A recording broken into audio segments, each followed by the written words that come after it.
Good afternoon.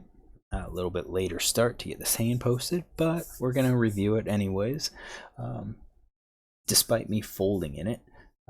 And that's okay because we'll talk about if I could have continued, how I could have played it, as well as try to estimate what these other opponents might have when they get to showdown.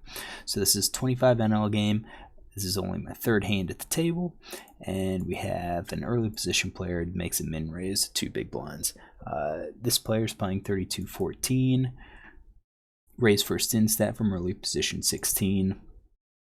He doesn't seem to be overly loose. Mid position 35. I think a big part of it is limping. He does limp on the button, 3 for 13. And he just gets in there. He'll call 2 bets quite a bit instead of raising them. So I think this player is going to be a little bit loose, but not overly loose for an early position player. This is 16.7%. This is probably about right. Might be a little bit wider. Could be 18 to 20%. Could be a little bit tighter because I only have under 300 hands, and he could have just been running well. It's on me. Ace Jack is a hand where it's definitely worthy of a 3-bet. We could possibly call. We're going to be in position. His raise of the min raise isn't super strong, and we don't really know what he's doing this with. I didn't take any individual notes on him,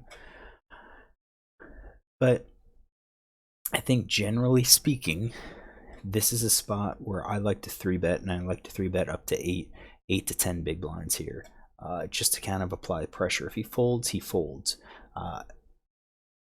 and that's okay. I'm not too worried about this player coming in. If he comes in for, after I raise, he's got a strong hand, and if we don't, even if we flop an ace, we're going to have to be concerned that we're out-kicked against this opponent. I think we could call. If we call, it's a possibility that we get a couple others to call behind, and that could be okay because if we flop flush, flush draw, we flop straight, I think we're going to be getting paid by at least one person at this table. So I just called, which again is okay. So if we look at ranges, this is a 3-bet or call range. If we were going to 3-bet, I would probably and 3-bet against this min raise.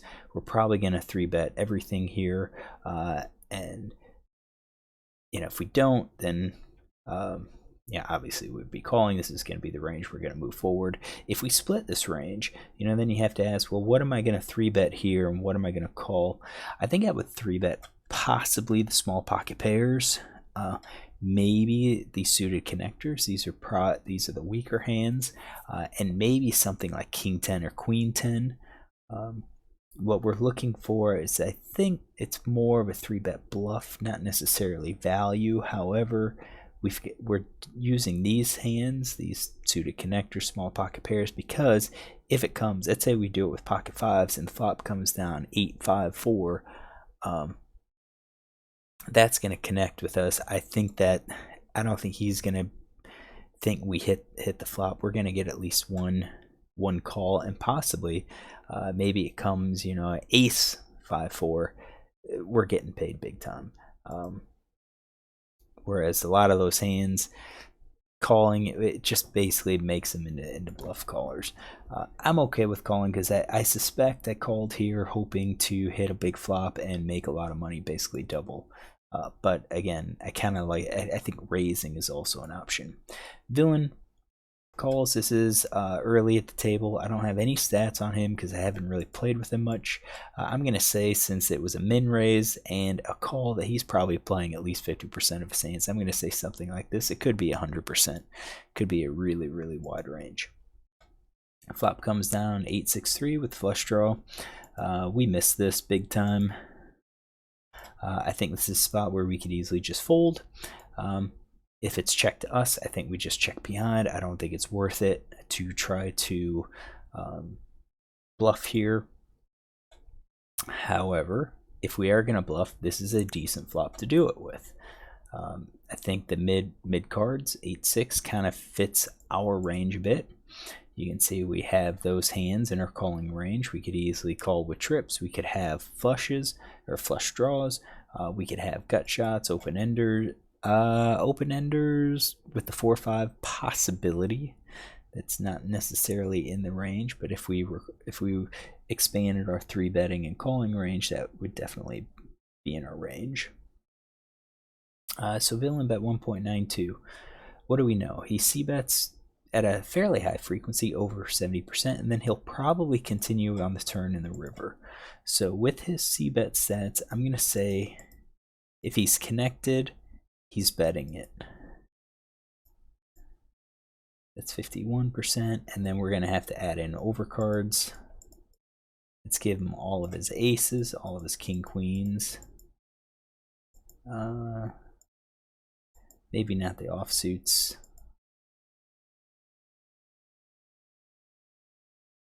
Alright, that gets us to 75%.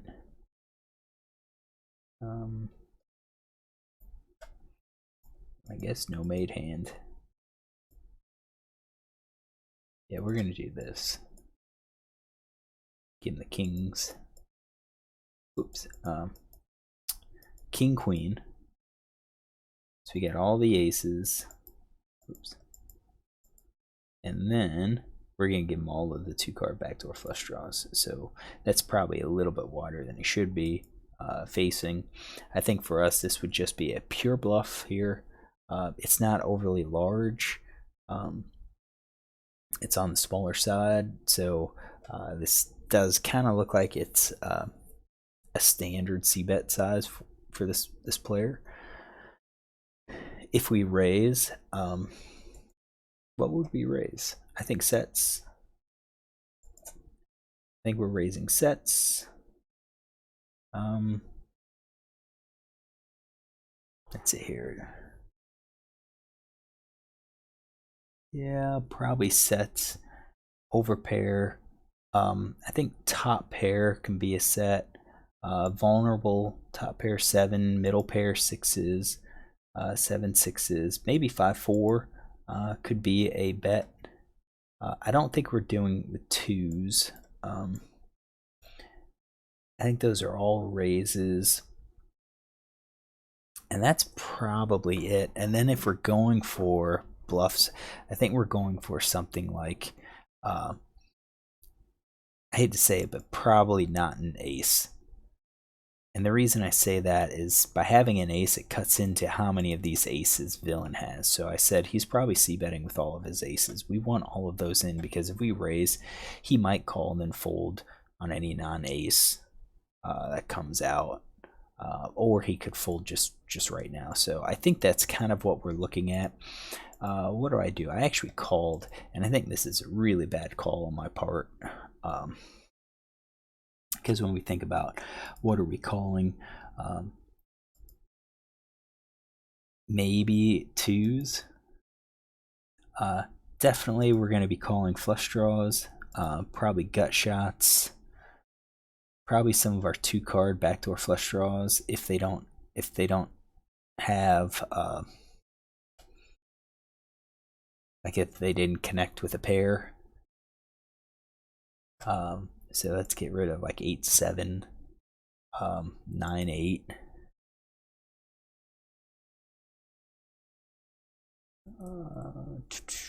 And any overcards. I think the overcards come out to be basically those backdoors. I think that's it. Backdoors and the flush draw. So 28%. So I think this should have just been a fold. I think what I was thinking is he has such a wide range. He c-bets a lot. It's unlikely that this connected. I'm gonna call, see what villain 1 does. But if villain 1 calls, it doesn't really tell us anything more because we still have to contend with this player. So if we were gonna make a play like this where I don't think he's connected, I think a raise would be a little bit better. Raising as a bluff, forcing villain 1 out, and then it puts the pressure back on villain 3. So right now I don't like this call at all. I think this was a bad play, and then villain 1 called. So now villain 1, we have to decide what's he gonna do. So what kind of hands is he gonna check raise with? I'm gonna say I'm gonna eliminate a set. I think sets and 2-pair probably check raises. Overpair probably just calls now. He might actually lead out on the turn. I think he's calling flushes. We'll add gut shots, and that's about it. So we'll say that that's his range.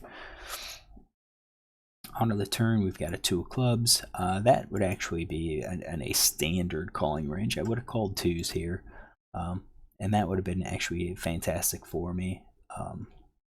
I'm just calling 2s because I wouldn't believe that he has anything.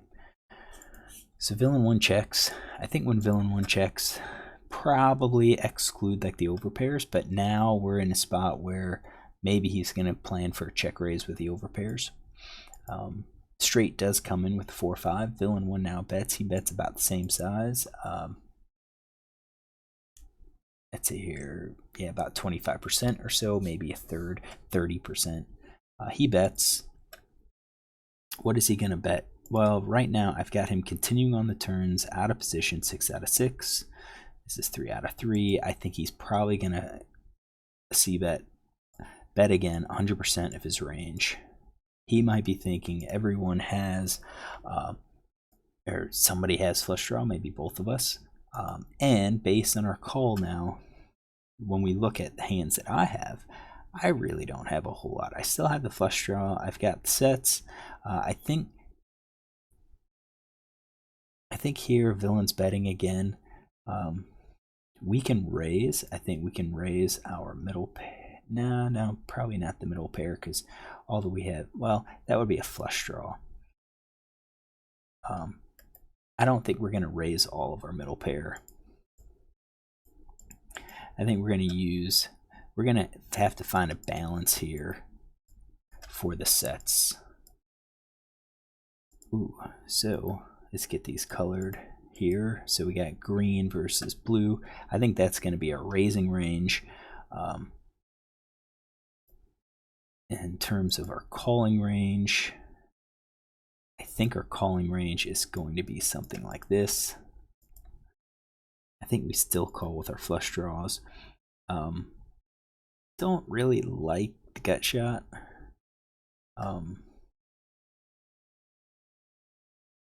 So what do? Hopefully I folded because I don't have anything, which is good. So I'm out. And villain 1 calls. So villain 1 makes this call again. At this point, I think if he doesn't believe the villain has a pair, he's looking at some of these pocket pairs, maybe as weak as middle pairs. I still think flush draw, open ender is going to be calling. Maybe not gut shot, maybe not overcards.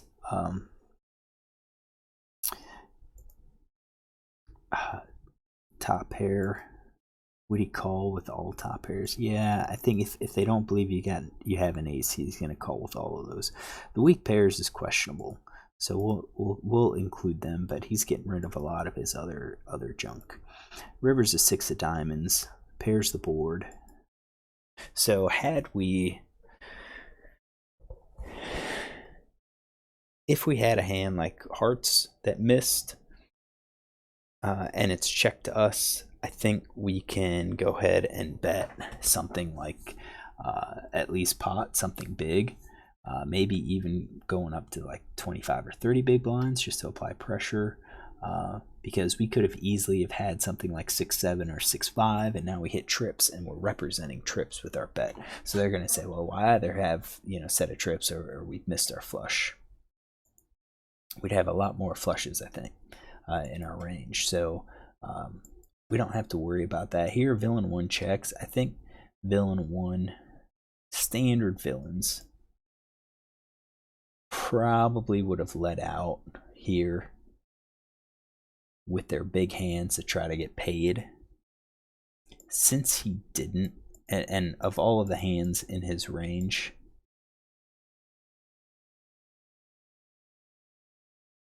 all of the hands in his range, I think it would have been a full house, but he doesn't have full houses because I think he would have check raised strip. So maybe straight, maybe 3 of a kind, maybe an overpair. And I could discount overpair a bit because I think at some point he's gonna come in for a raise, and I think he probably would have come in for a raise on that turn. So yeah, let's do that. He checked and he just called. So I think here based on the ranges, I think an overpair would have at least check raise. We're going to eliminate this. I think top pairs can still possibly call. So now we're looking at this. Maybe a straight, maybe three of a kind. He's probably just going to check a lot of these and then check call with like maybe weak pair plus. Villain 3 did not bet, which is interesting because he typically does. So when he didn't bet, I'm eliminating all of these pairs, and I think he's going to have ace high or nothing, or maybe even a weak pair, something like that. Maybe even sevens. Maybe even top pair. The best he'll have is top pair. So I think that's his range since he checked. I think that's our other opponent's range since we checked, and we get to see showdown. So we've got a 4-6. That's definitely in his range. That is three of a kind, 6-4. So we've got that. And then villain shows Jack 9. So I didn't even have that. I didn't have Jack 9 in there. Question is, what kind of other hands would he have? Maybe King Queen. That would be similar, but I kind of, again, discounted like King Jack, Queen Jack, because I thought those types of hands, those overcard hands, probably wouldn't have bet. So here he was betting with just 2 overs the entire time. So I'm going to have to take a note on this player. We didn't get his hand. Just want to say that he came in for min raise pre-flop, raise first in, min bet with Jack 9 off, and fired, 2 barrels on 8 high board, just so we can kind of get a better idea of what he has. If we had ace jack, that would have been great. We could have bet, raised it on the flop. Would have gotten him out. I think he's going to call probably, and then probably call the turn, and then he's not folding the river. So it was probably better that we didn't go for the pure bluff and just went ahead and folded it. Although I kind of think we should have folded right on the flop and just be done with it. That would have saved us almost two big blinds. All right, hopefully you enjoyed this. We saw other players' range. We'll probably be doing this a little bit more, just to kind of work on reading how other players are playing and try to make some plays against them. All right, if you enjoyed this, look tomorrow for another.